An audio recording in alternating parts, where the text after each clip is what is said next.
All right, we are now, well, as they say, at the meat of the matter, which is panel discussion 1. And the theme is 3Cs Initiative, Current and Future Energy, Communications, and Transportation Integration Possibilities. In other words, this set of panels and the next, this panel and the next panel will be dealing with contemplating what might happen in the near and far future with this initiative. Is it capable of producing fruit, as they say, especially within the EuroAtlantic construct? So with that, I'm giving it to the gentleman that I know has been with us for decades at this point, sir, and really knows a lot about everything. He truly is one of the great master diplomats of the United States. They don't make them like they do John Herbst anymore. So, Ambassador, with that, I want you to take over. Walter, thank you. I have both, you might say, a conference task and a personal task to make sure we end at 3:05. So I do have to leave at 3:05 because, well, never mind, I just have to leave at 3:05. But I'm going to ask all of our speakers to speak no more than 6 minutes.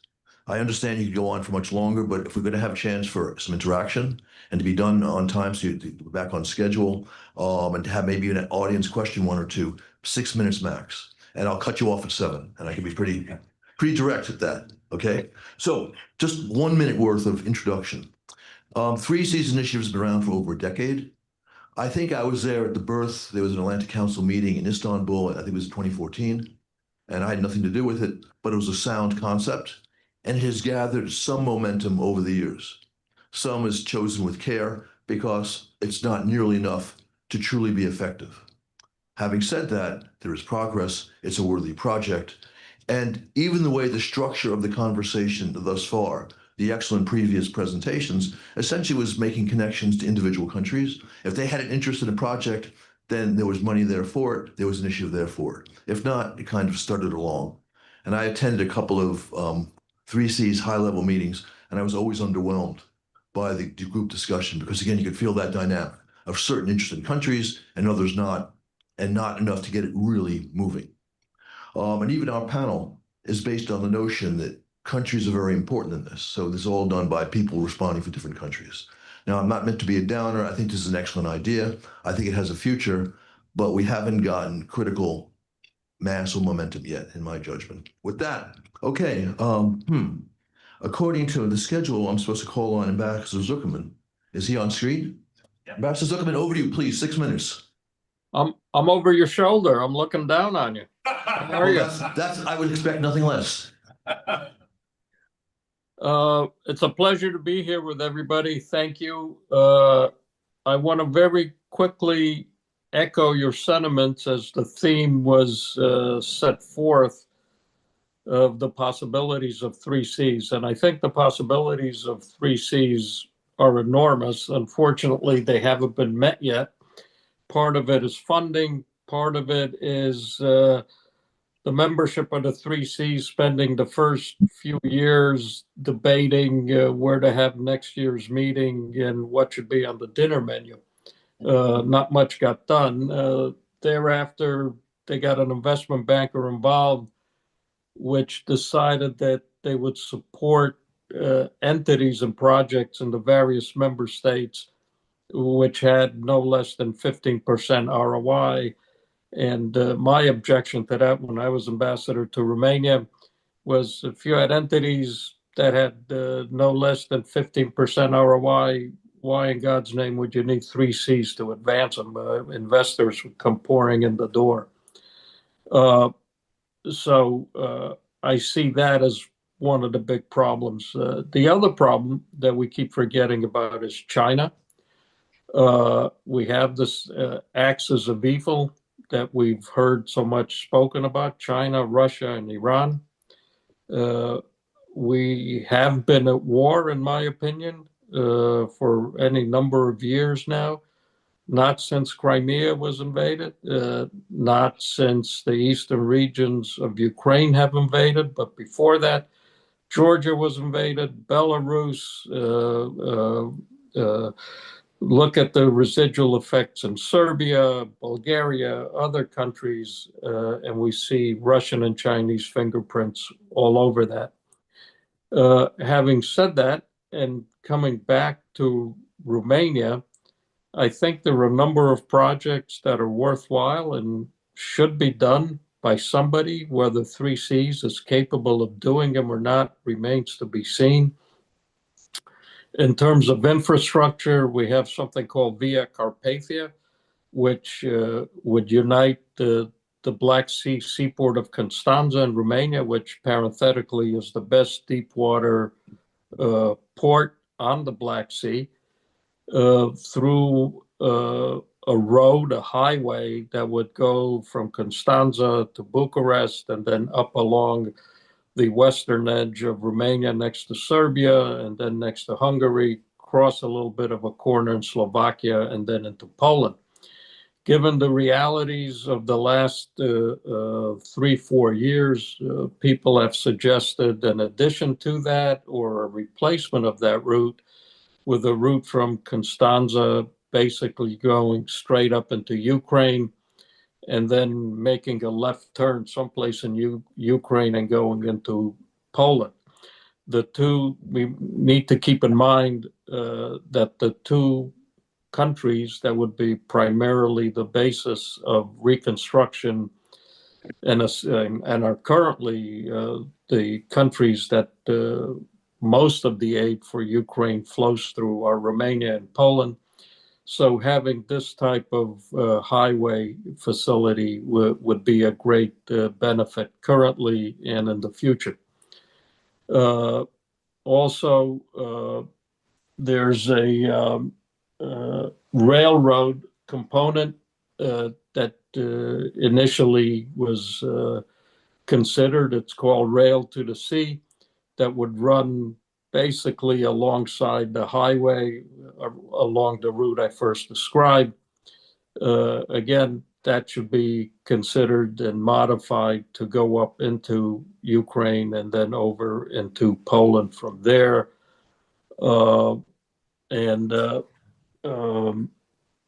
the Baltic Adriatic corridor, which I think is somebody else's topic, but I'm happy to discuss that as well. I think that will be a great addition to this highway and railroad network that will connect, literally connect all 3Cs. I don't think the road, I think the Poles have built a highway system. The Romanians have not. They're bits and pieces here and there. There is not one road on either route as we speak today. And that goes for the railroad as well. The Romanian railroad system is in shambles. The average speed on the Romanian railroad today is less than it was 50 years ago in communist times. Talking about energy next, one of the successes was the Brua pipeline, which is Bulgaria, Romania, Hungary, and Austria. There was a pipeline recently connecting gas to Moldova, which is very important for the Moldovans. But it does not take into account the two big projects Romania's undertaking recently with regard to nuclear energy, one a traditional nuclear plant at Chernovoda, and then an SMR facility in a place called Wojcik. Both of those facilities are worthwhile and the plan should be developed and they need assistance. Both projects have been limping along for the last 5 years, and we can discuss those in more detail if anybody's interested. Ambassador, 1 more minute, please. Yeah, and lastly, digital, I think, is a key, not just for each country, but for Europe as a whole. And that's where the problem is. There's been a Chinese invasion during the first Trump administration. We pushed back on Huawei, ZTE, TikTok, and all the others. They've made a tremendous resurgence over the last 4 years. We need to bring back the concept of clean networks, clean pathways, eliminate the failure to keep Chinese tapping into transmission and digital facilities. And it's continuing in Romania, it's continuing in many other countries throughout Europe and 3Cs members. And that's my story, and I'm sticking to it. Thank you, and economical too. We appreciate that. Okay, talk about the Bulgarian side. Margarita Assenova, please, of Jamestown.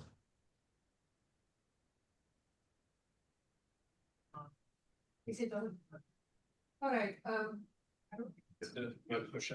No, it's on. Well, the 3Cs initiative for Bulgaria is one of the projects that the country is involved in, the similar one that they have with the Balkan countries for regional integration. It's not really taking the importance that this project needs to have on the national political scene. It is a geopolitical project. It is a geoeconomic project, and it has to be portrayed in this way. It is a corridor connecting north with south, south with north. It is designed to undercut Russian connections and pipelines and dependence on energy, even before the full-scale invasion of Ukraine. Ever since 2014, people have been thinking seriously about developing these projects northwest, north-south, and south-north. Poland has done a tremendous job with the Baltic pipeline to secure alternative energy supplies, while Bulgaria is still providing gas through Turk Stream 2 to Serbia and to Hungary. This is going to change from 2026. The short-term contracts are going to stop, and then by 2028, potentially even a year earlier, as the European Union is saying, they will have to stop delivering Russian gas altogether. That is a good development, and it will be replaced with LNG. Bulgaria is participating in the LNG terminal in Alexandroupolis, where it has 20% ownership, and now is securing LNG from that terminal for Bulgarian consumption. As it was mentioned earlier, the country does not consume Russian gas, does not import Russian gas, but it is providing the conduit for Russian gas to Europe. And that hasn't been seen as a very big undermining of European security. It hasn't been presented in that way. There are too many Russophiles and Russophile politicians in the country to really look beyond what the importance of this pipeline is and how it needs to stop. The good news is, though, is that that pipeline, the way it is built, is also connecting it's refurbishing the old Trans-Balkan pipeline from Ukraine through Moldova, Romania, Bulgaria to Greece and Turkey, and using it in the reverse. So now it delivers gas to Ukraine. It delivers gas to Moldova. This is the good development of this pipeline, because it has capacity about 20 BCM of gas volume per year. It's a pretty solid volume, and it can be very, very useful if Bulgaria connects, instead of Russian gas from Turkey, to LNG from Turkey, LNG from Greece, and LNG from other places that can be delivered to that pipeline and exported to Europe, instead of Russian gas going to Serbia and Hungary at the moment.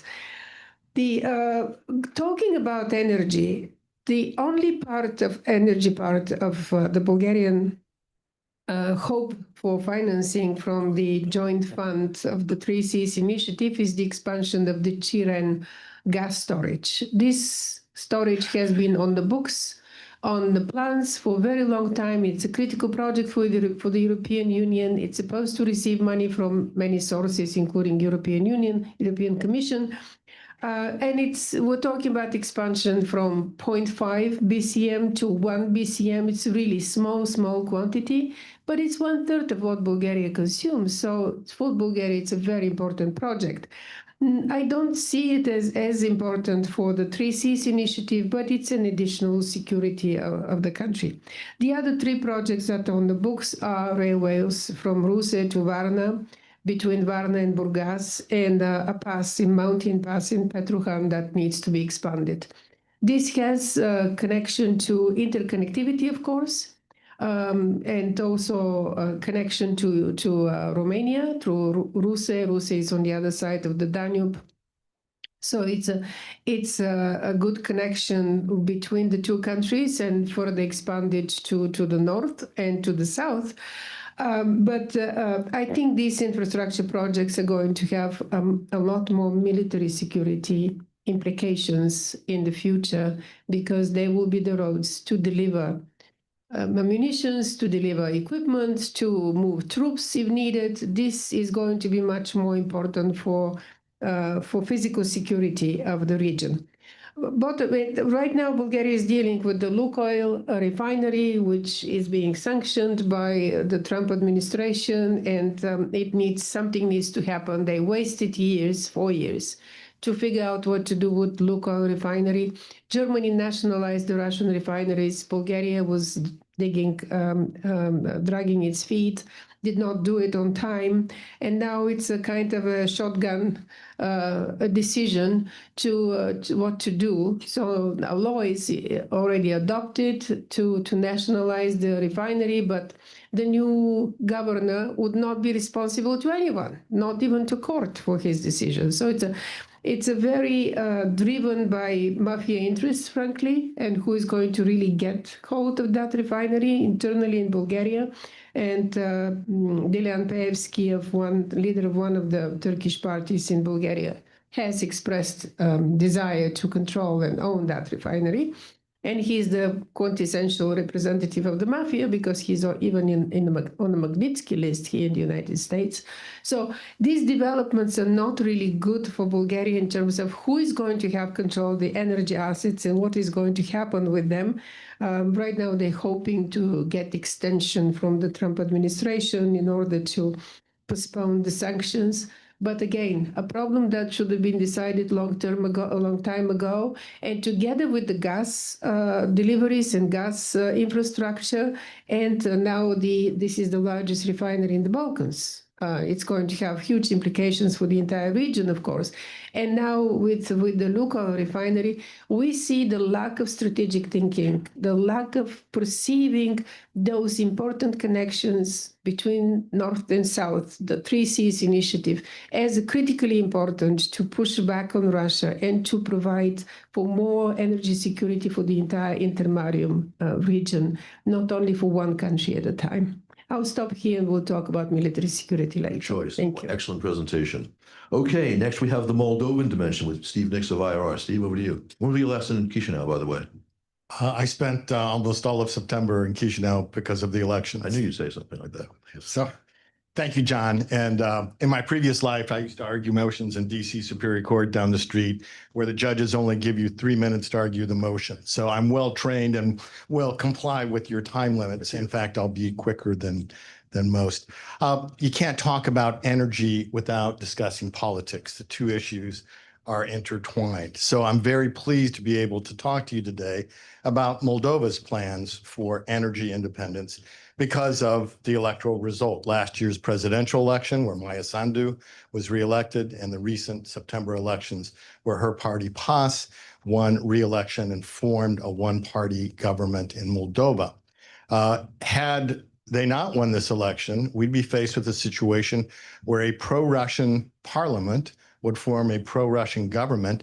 I guarantee you the energy situation would be altogether different. You would have Moldova completely dependent on Russian energy.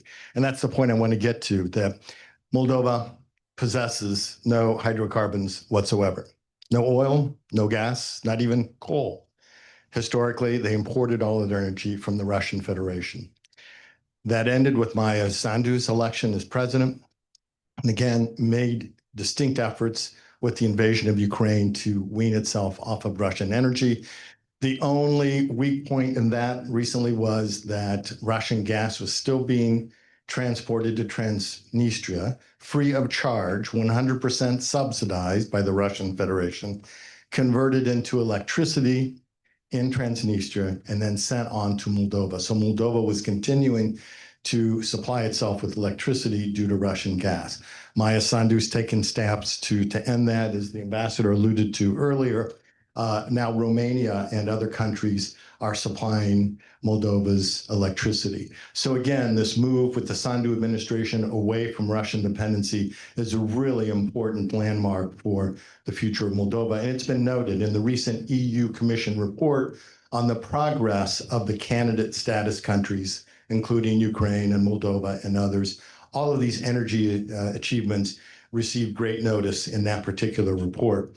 So again, with Maya Sandu having an additional 3 years of her term, now this newly elected parliament 4-year term, you're going to continue to see this independence from Russia, more dependence, more linkages with Romania and the neighboring EU countries. That's a positive move for Moldova, and it's a positive move for the 3 Cs initiatives. I'll stop there. I think I made my mark, didn't I, John? Overfulfilled the plan. Very grateful. Thank you. Okay. Wonderful, Steve. Okay, the post mentioned. Colonel Wojcik, please, over to you. Okay, first, what a great honor to be here. Thank you, Walter, for letting me participate today with this esteemed group, way, way beyond my capabilities. But let me just say, for Poland, the 3 Cs initiative is sort of this, 2 sides of the same coin, because on one hand, we have currently the president, who's a huge supporter. He's following in President Duda's footsteps, who is called the father of the 3 Cs initiative, President Duda. And then you have the government. And the government came into power 2 years ago. And anything they see that was started or was getting done by the previous government, sounds familiar to United States politics, must be something wrong with it. And so we're not sure if we want to support it. So it's taken 2 years now for the current government to sort of start coming around to, warming up to 3 Cs. Of course, the new president elected just a few months ago, or put in office a few months ago, is a big supporter. Let me start with going back to a couple points that were made earlier. First, I agree with what Ihor said, that, everything matters. Being a member of the 3 Cs, to me, is no small matter. And I'm still confused, and I hope we can discuss it later, why we can't invite Ukraine. I understand why we can't invite Ukraine to the EU or to NATO and all the barriers, but this is a club that's not formalized, and it's a decision by the members who's going to be a member. And anything, I think, that can bring Ukraine integrated closer to the West sends a message to Russia, the trajectory of Ukraine. And second, Matt made a great point before. I hope we'll talk about further in the next panel about the security, dimensions of the 3. There's no way to extricate security from the 3 Cs. And in my conversations in Warsaw, I live in Warsaw. I'm the American on the panel representing Poland, but I live in Warsaw, so that helps. There's this concern that if the 3 Cs develops some kind of formal security dimension, that somehow takes away from the B9's role as sort of the security arm of the eastern flank, which I think is totally it doesn't make sense. In fact, I think that military or defense component of the 3 Cs basically complements, just like we're saying the 3 Cs itself complements the EU overall connecting Europe together. There's no reason that the EU should still be questioning anything that the 3 Cs is doing, and they should get more behind it. Okay, so from the intermarium was mentioned earlier. And I would just say that, the point of the intermarium, Marshal Józef Piłsudski, the Polish, sort of founding father, his goal was to prevent September 1st, 1939. The intermarium failed. It did not get started, a lot of reasons, but by 1939, without the intermarium and this Federation of Nations defending each other, we have the invasion of Germany and then the Soviet Union against Poland in World War II. So the idea today that somehow the 3 Cs will stop World War III, I don't think that's the point, but I think the 3 Cs is a major component of preventing World War III, because again, going back to the security dimensions, connecting Europe, economic security is national security. So President Duda made a comment a couple years ago. He said, we want to measure the results of 3SI, not in the number of mutual meetings and declarations, but in the kilometers of new roads, upgraded gas pipelines, or amounts spent on investments. I think we've seen a lot of things happening on the 3Cs front. I agree with Ambassador Herbst. As far as self-funding or the central fund of the 3Cs and initiating all these projects, that has not gone the direction 3Cs wants it to go. A lot more work has to be done. And I would just say, from the Warsaw perspective, there's a lot of good going on that front. And with both private equity investment concepts and startups of new groupings to bring in investors, and then better organization. There's this talk for some years of we need a secretariat for the 3Cs. And the idea is that there's nobody to call if you're an investor and you want to invest in the 3C. Who do you call? So in Warsaw, the summit this year in April, there was an announcement made about setting up the 3Cs Business Council. And this, to me, this is the hub of the future for the 3Cs, and could incorporate the sort of both secretariat function and be the point of contact for businesses, because they're all about getting the businesses on the playing field together, setting up agreements, partnerships, and taking the 3Cs to a new level. So I think there's good news on that front from Warsaw. Am I out of time? 30 seconds. Okay, and so, and the last part for Poland itself, there's a couple projects outside of the 3Cs that should be in the 3Cs. One is called the CPK. It's the mega airport Poland has proposed and trying to start in the southwest of Warsaw. This should be considered part of the 3Cs. The current government and the president's office are debating that. That's an important thing for Poland in the future. I'll leave it there. Okay, that was great. And you heard in his presentation when I mentioned some countries are very enthusiastic and doing a lot of stuff, and Poland is obviously one of them. But they've always been strategically very smart because their very existence depends upon that. Okay, the next is the Baltic dimension. We've also seen a great deal of realism about the threats to their and European security, and therefore interest in this initiative. Agnia Grigas, Senior Fellow at Atlantic Council, noted author, very smart lady. Over to you. Thank you. It's a real pleasure to be here. Thank you for the invitation.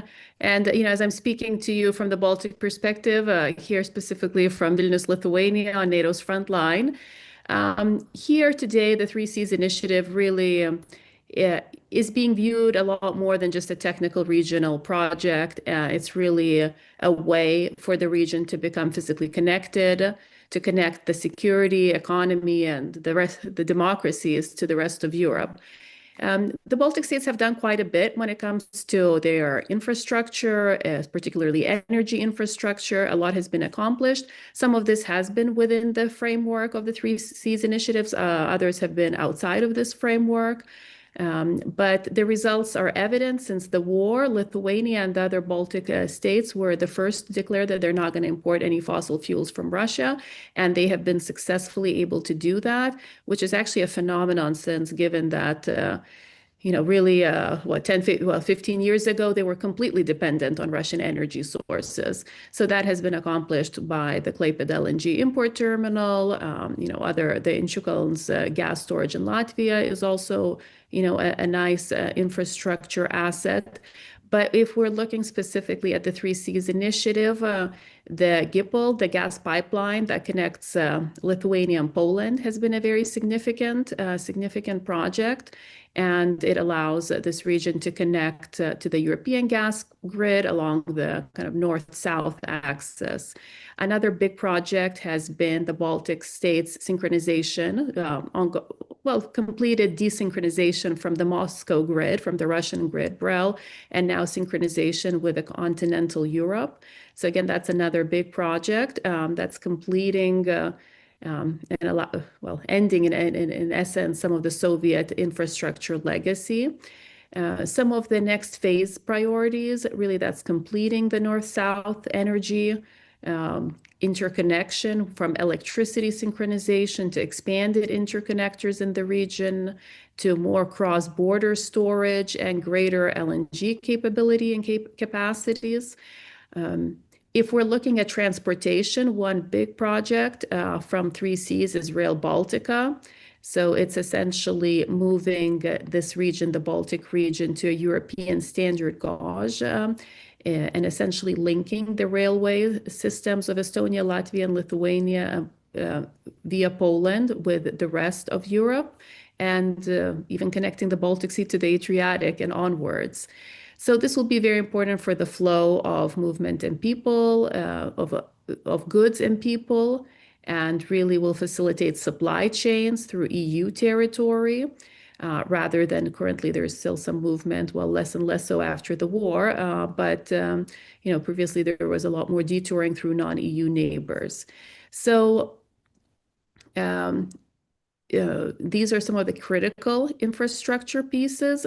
One interesting element also in this region is the green energy data center in Estonia. That's in fact was the first digital investment by the fund, and it's an innovation. Of course, this region has their strong digital innovation. Estonia has been pioneers of e-governance and secure digital identity. Lithuania is strong in cybersecurity and fintech. Latvia also, has a data center capacities and strong in digital payments. So these are some of the strengths that I think that have been leveraged. And again, this green data center in Estonia has been an interesting initiative by the 3Cs. So I'll probably wrap up here. I'm not sure how much time I have. Thank you. That was great. Nice and economical. We appreciate that. All right. And then we have Dr. Kateryna Shynkaruk at the Bush Center, Bush School of Government, talk about Ukraine. I just wanted, before you speak, Kateryna, mention, I agree with the Colonel that there's no reason in the world why the 3Cs should not incorporate Ukraine. I've tried a little bit with zero success to push that theme. I've been there as the senior members around the table raised it and dismissed it. Very disappointing. That, over to you. You're absolutely right, Margarita. My apologies, and thank you for correcting me. Just they have to go together. They're very No, good no, together. you're right. You want the whole area involved. Absolutely, please. Thank you very much. I will pick up from the historical context on this Intermarium story, and it's interesting how this project has actually showed the lack of geopolitical support, the lack of security guarantees, the lack of funding that eventually did not lead to any, fruition for the Intermarium project. But we have an older, a more ancient success story where Ukraine was actually part of this strategic north-south connection, which sounds like the famous road from Varangians to the Greeks. That was 8th, 10th century, and Ukraine was very known, like obviously not the modern Ukraine, but the ancient state was very known for that, and it was a geopolitically quite successful project. And so we have this example where I believe I agree with everyone who has noted that this project being geopolitical primarily and about security primarily cannot be successful without a country which is currently ensuring the regional security by withstanding Russia's aggression. And I will just say that out of all key strategic perspectives for the development of this project, I mean 3Cs initiative, majority of them end up with the security questions and the critical importance of Ukraine's survival. And therefore, I will echo what Dr. Zhovko was referring to, the key strategic goals of Ukraine right now, which are to withstand Russian aggression, to survive energetically, militarily, economically, and also to be anchored in Europe, to be anchored in Western institutions like European Union and NATO. We will not talk about NATO at this panel, but Basically, being economically integrated with the infrastructure is also one of Ukraine's priorities. Therefore, after the Russia's full-scale invasion of 2022, the project was actually reevaluated. I mean, the Three Seas Initiative from economic infrastructure to regional resilience and security project primarily. Therefore, Ukraine became its participating partners in 2022.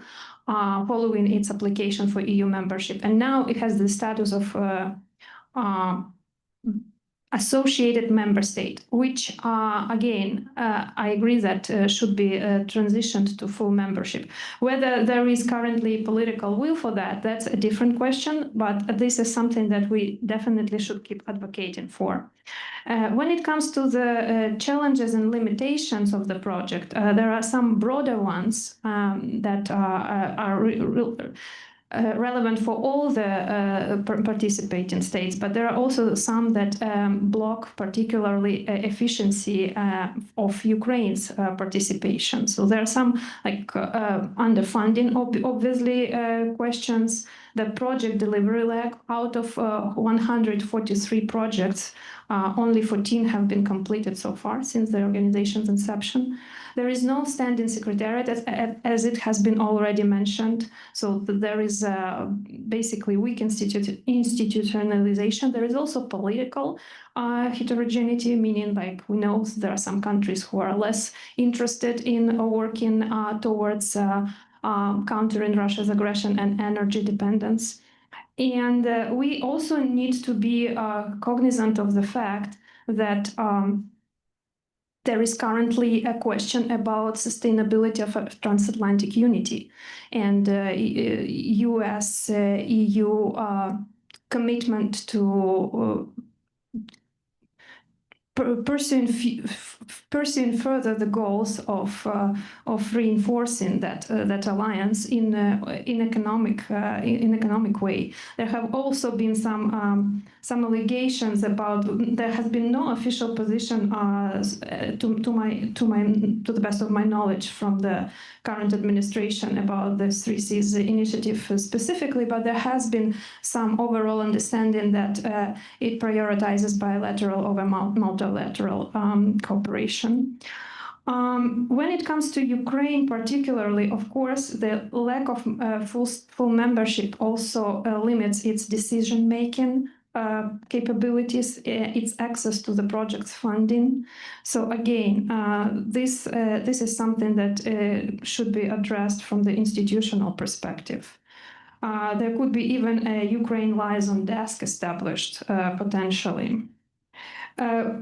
There has already been mentioned projects about transportation, the Via Carpathia and the Rail-to-Sea corridor that are currently being considered of being extended to Ukraine, which is obviously important. There are underused storage capabilities of Ukraine for energy and gas are also important.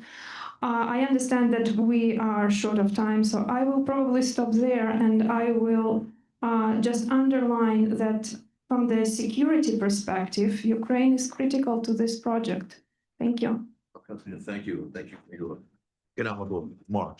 Okay, we have our discussant, our last speaker. I'm Jock Mendoza Wilson, very active in business in Ukraine. Jock, over to you.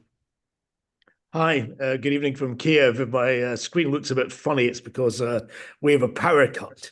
So I've got my lamp, my only lamp that's working in my apartment on my face at the moment. So anyway, it's great to be with you. We're limited for time. And so let me plunge straight in. I'm going to give a kind of business perspective, really, of where we are. My day job is as the Director of International and Investor Relations for Ukraine's largest financial and industrial group. That's System Capital Management. It's the largest investor in Ukraine, and it's the business owned by the Ukrainian businessman Rinat Akhmetov. Now, those of you who know the Ukrainian economy will know that the economy is vital to the country. And so I'm going to address the question of the three Cs and Ukraine's integration into the three Cs and the importance of the Black Sea from the point of view of national security, economic security, and energy security. And I'll be focusing more on economic and energy security. But I want to begin with this quick point on national security. Look, the most strategically important city for Ukraine is Odessa. It is the most important city for Ukraine because it gives Ukraine Black Sea access. Black Sea access is essential for Ukraine, not only for its physical security, but also its economic security, because Ukraine is an open trading nation. The economy of Ukraine depends on shifting large quantities of Ukrainian goods, whether they're agriculture or industrial or steel or raw materials or semi-processed raw materials from Ukrainian markets to global markets. Ukraine, in its long-term sustainability, is challenged if it doesn't have access to the Black Sea. So one of the greatest triumphs of the conflict so far with Russia has been Ukraine's triumph in restoring navigability, at least in a channel, for Ukraine to open its markets again and export to the world. And that's important in terms of food security, in energy security, and also in providing steel and other products to Europe's military and industrial complex. And these are vital elements as we move forward. I think that what we've seen, when the corridors was restored, we're able to return to navigability of the Black Sea back in August, December 2023. We saw exports immediately lift off, and that was important in providing the tax revenue that was essential as part of the economic need for Ukraine to maintain its defense. And that has been crucial. Indeed, Odessa is a vital link, as also in the steel sector, for example, we lost some of Ukraine's coke and coal capacity. That coke and coal, some of it is now imported from the United States to Ukraine via the Black Sea. And it enabled companies like Metinvest, which is part of SCM, and one of Ukraine's biggest investors, to double its iron ore exports over a whole year as soon as we could get access to the Black Sea. Crucially, why is this a partnership? Because we need to have the navigability of the Black Sea and be able to reach out to our Black Sea partners in Bulgaria and Romania, where many of the goods are transshipped before going by rail and other forms of transport into European Union markets and beyond. But crucially, one name I haven't heard in this discussion, which I think is vital for Black Sea security and for the future of Ukraine's economy, is the role played by Turkey. Turkey is an essential guarantor of security in the Black Sea region. Turkey does not wish to have one of its coasts and a key trade route dominated by Russia. It also has the ability, both politically, economically, and diplomatically, to be a strong partner in ensuring that Russia's ambitions in the Black Sea are restricted.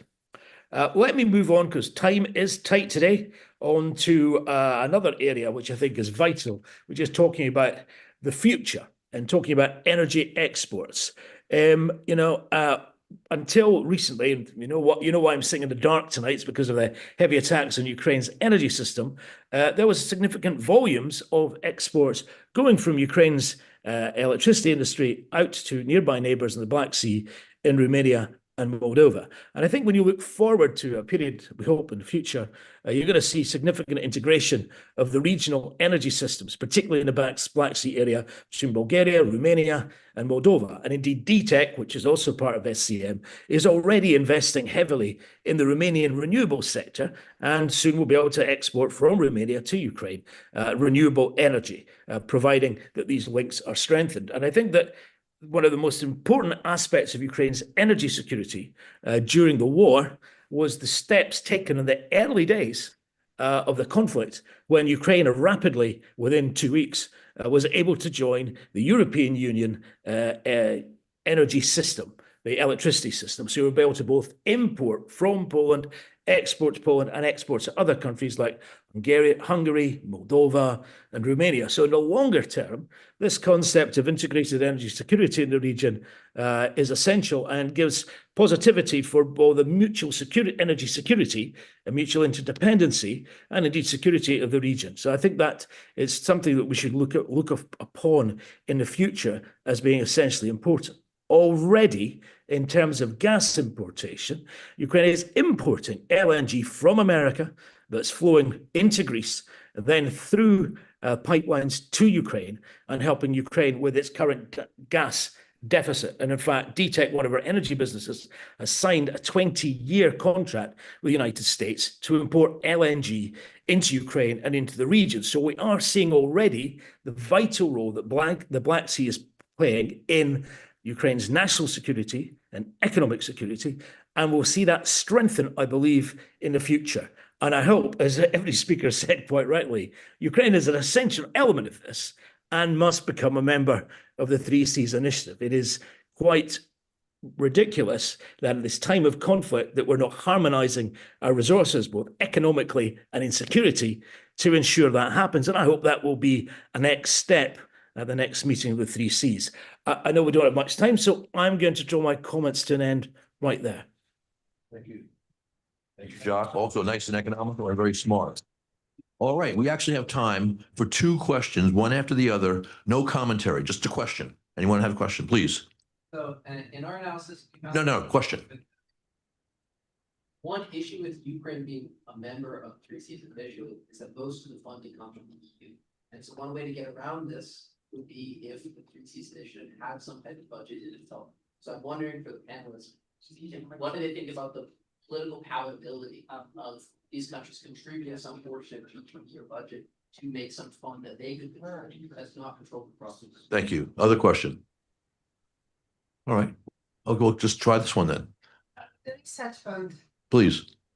This is the development fund that Three Seas Initiative established a couple of years ago, I think in 2020, and each country contributes to this fund.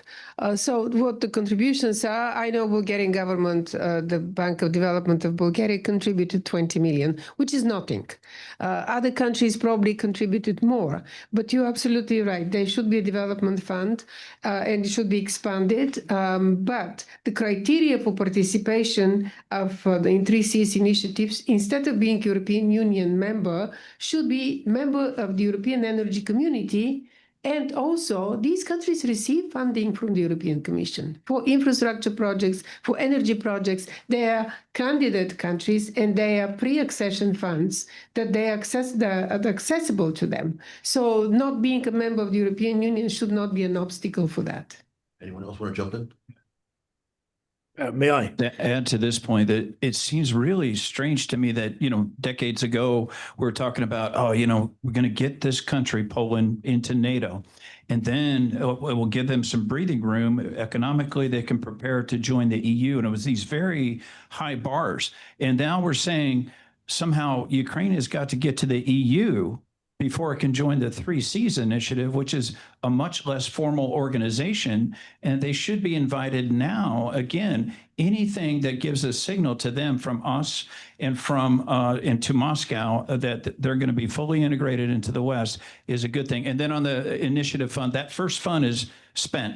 5 projects were done. All that money is gone. They're considering now tranche 2 of this Three Seas Initiative Fund, but there needs to be a lot more from other sources, private sources. Kateryna, if you can do it in 45 seconds, the last word is yours.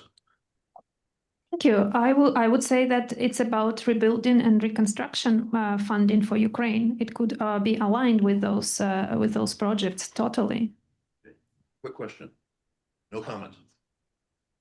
Given its name, why isn't Jock European Bank for Reconstruction and Development not involved? I can tell you that the EBRD has been very strong on Ukraine, but anyone want to answer this question? Was someone back behind me saying yes? Yeah, John. Go ahead. John, hold on. Yeah, actually, it was probably on the previous question, but it does relate to this one too. Look, okay. One of the reasons Ukraine was kept out is because of this idea of the development fund. What they didn't want to happen is that the development fund would be used up by Ukraine. It is not about the development fund. That's not important. What is important is the policy coordination and the strategic coordination and a common direction. The money involved in the development fund is frankly tiny and is not important. So I think we need to think more about policy and integration, less about money. And of course, in terms of funding, look, the EBRD wants to control its funds. It's done a fantastic job so far in Ukraine, and it will do going forward. If we want to be serious about the 3 Cs, it requires significant more funding from its member partners. Okay, just so your question is answered a little bit, I have a fair amount of connections with the EBRD. I will take this up and see what I can find out. Okay. Wonderful panel, really, really smart, deep expertise, and we are on time. So thank you all very much. Thank you. Good night from Kiev. Good discipline there, John. Good discipline. Absolutely discipline. And I'm just very grateful to all the speakers. Please stay on. We're taking a 5-minute, 10-minute break. I don't know if our friends ordered enough coffee, so it'll be in about 5-10 minutes, definitely. And we'll start the second part, the part about security.